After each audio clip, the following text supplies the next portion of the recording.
Hello, Mallards. It is Wednesday, and we're going to talk about Resort to Love, a new-ish Netflix film, one of those classic, like, almost Hallmark movie style rom-coms. And this one in particular is about our main character, Erica, who broke up with her fiance like a year ago because, he essentially just like left. Very devastating because she was like focused on her music career, and so she's trying to get her life together and all that. She gets a potential record deal, but then the star of the record decides to destroy the record rather than release it. So the song that she is on is like never going to be heard by anybody, right? Devastating. She gets a job at a resort on an island somewhere near Madagascar. And so she like goes down there to be the singer at this resort. Turns out she's going to have to sing at people's weddings, which she's kind of upset about because, you know, the whole like her fiance left her just before her wedding kind of thing. There's some trauma there. And then to make matters worse, she meets this really cute guy on the beach who saves her life when she attempts to save the life of some guy who's drowning. And he's like, oh yeah, I'm here for my brother's wedding. And she's like, oh, like I do a lot of singing at one of these hotels. And then she runs into him at the hotel, and then she sees his brother. And his brother is her ex-fiance, who is now there getting married. And she's going to have to be the singer. And they decide in a weird choice of events not to tell his current fiance that Erica is his ex and what happened. And as you can imagine, it just all sort of goes badly from that point on. As far as this film goes compared to a lot of the other films like this that we have enjoyed, it's pretty formulaic. Like a lot of the things that we expected to happen happened. But in an interesting Hallmark fashion, or at least something that I really enjoyed personally, the new fiance, Beverly, is amazing. And they hit it off right away and like are really, really getting along. So Erica's got like that whole thing. And then obviously there's a little bit of like a something maybe between her and... So it's Erica, her ex-fiance, Jason, his new fiance, and then Jason's brother, Caleb, are going to be your main players. And so the dynamics between Erica and Caleb are interesting because, like, we see very clearly that they're going to get together. But the film apparently just enjoys relying on the fact that they know that we can see that they're going to get together and didn't bother to actually give them any sort of interaction that would lead to them having chemistry and getting together, which I thought was more than a little weird.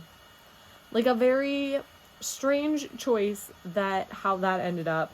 And when they do have their kiss at like Jason's eventual wedding, I was like, this seems like you guys have had a couple of moments where you like hung out and chatted, where Erica like went to meet up with Jason, which was a really bad idea, and instead Caleb was magically there, whether he did it on purpose or if he like it happened on accident.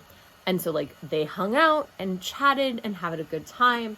They have very obvious chemistry, and that we don't see between her and Jason really, but they don't really get to know each other at all.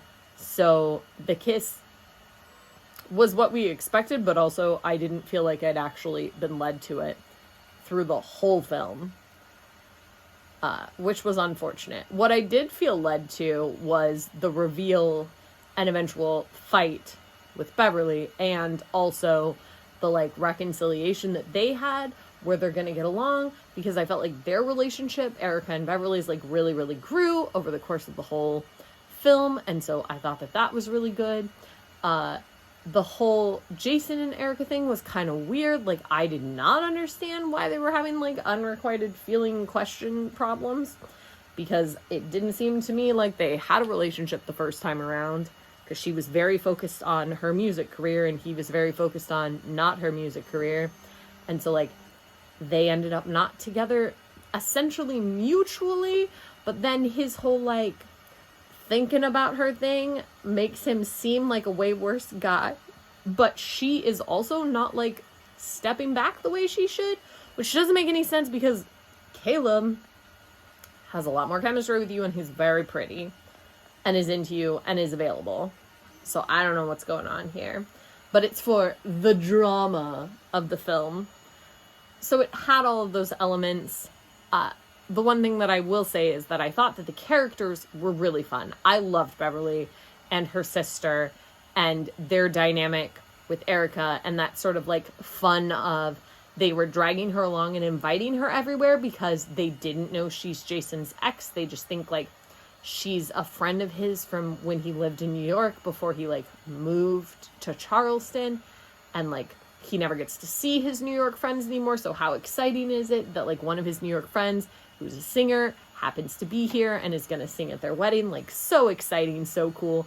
And so they rope her into a lot of silly things, and you get to watch that relationship flourish, and I really enjoyed that. I thought the women in this film were pretty great. I thought the guys in this film existed, and I may be okay with that being a thing. With the sole exception of, so there is, well, there are, I guess, a few, two white people who are, like, named characters. I think only two. Hold on, I'm trying to think. It is a predominantly black cast. And then there is a POC friend, but Erica's boss at the resort is white. And there's the guy who is white, who's Australian, who, like, first picks her up. And I think that they're the only ones. The rest of the cast is black, and they did a wide variety of expressions that I really liked, and I thought that the characters were really fun, and I enjoyed the way that they were portrayed.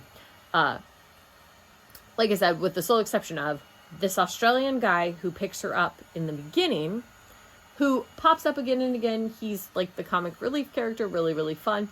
But one of the first things he establishes is that he has a very serious girlfriend.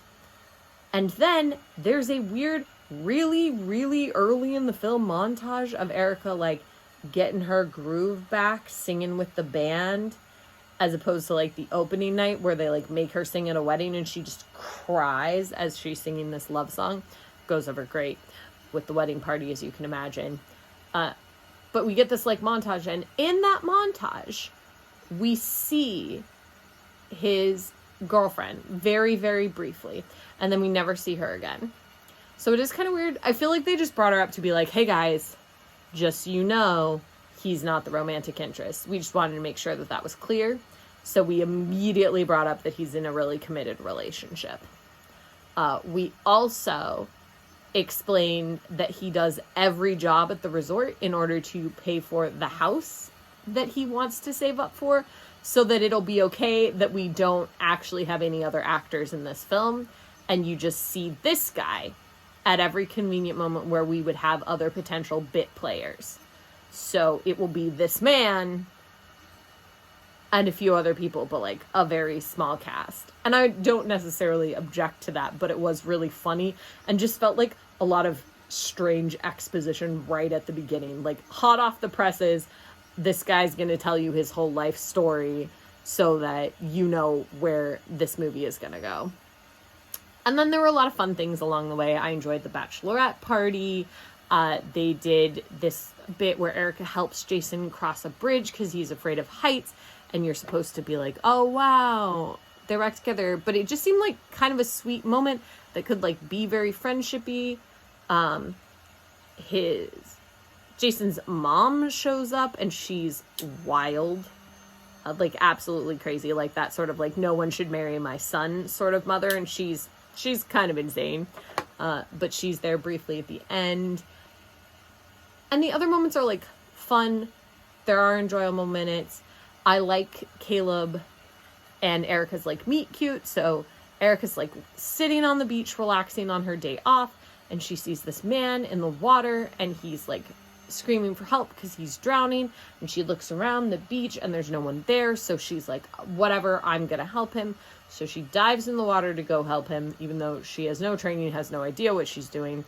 And he's like freaking out about his GoPro. And so he like pushes her down into the water, and now like they're both drowning, and it seems like it's getting really crazy. And like you thought that maybe she was jumping into the ocean to like save this guy. And then that's when Caleb, you know, the giant muscular ex-military man that he is, like sweeps in and like carries one guy out on his back and Erica out in his arms, and like saves the GoPro and saves the day, and is like, hey, this girl's cute. All of that work made me hungry and thirsty. You want to go out? And I thought that that opening was really cute. Although we all discussed, like, what if the GoPro man just is the romantic interest? Like, we want to go back to that guy who was just, like, screaming about his GoPro and attempting to, well, not attempting, screaming about his GoPro and accidentally drowning Erica. Like, we wanted him to be the love interest. A little sad that it wasn't him. Would have been hilarious. But, like, that meet cute was really nice. There's some other really good moments. When it is finally revealed, so when Jason's mom shows up, she sees Erica talking to him, and Erica is at that point like giving him a speech about how he needs to marry this girl because they clearly belong together, and like he is going to be a good husband, and it doesn't matter that he like messed up when he and Erica were together, because like he's gonna figure it out now and he's going to be so much better. And so they're having their nice heartfelt moment, and that's when his mom looks over and goes, why would he invite his ex to his wedding? Like, I don't understand that whole ex is his friend thing. And Beverly's like, excuse me? And the best part of that is that Beverly's sister is the other person who's there the whole time. And so, like, she looks over and she's like, is that Erica? Like, why would he invite his ex to his wedding? And immediately her sister's, like, taking out her earrings. And then she chases Erica through the entire resort. Erica leaps into the van as it's driving away. And Beverly, of course, is in the back. And they have their heartfelt moment.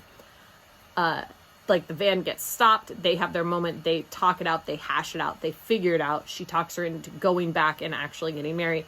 And then Erica gets out of the van, and her sister, Beverly's sister, like, tackles her to the ground, yelling at her. And I thought that was great. I loved that whole sequence. Very enjoyable. The film is very funny. I think the diversity is important. It's nice to have just a story that doesn't deal with the fact that all of these people are POC. Like, that's just the way that it is.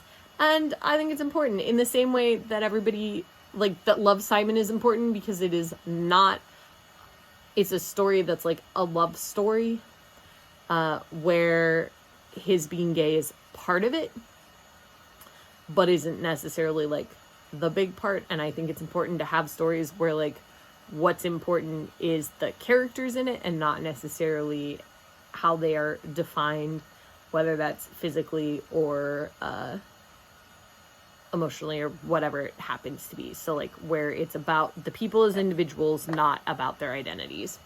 And I thought that this film did a particularly good job of that.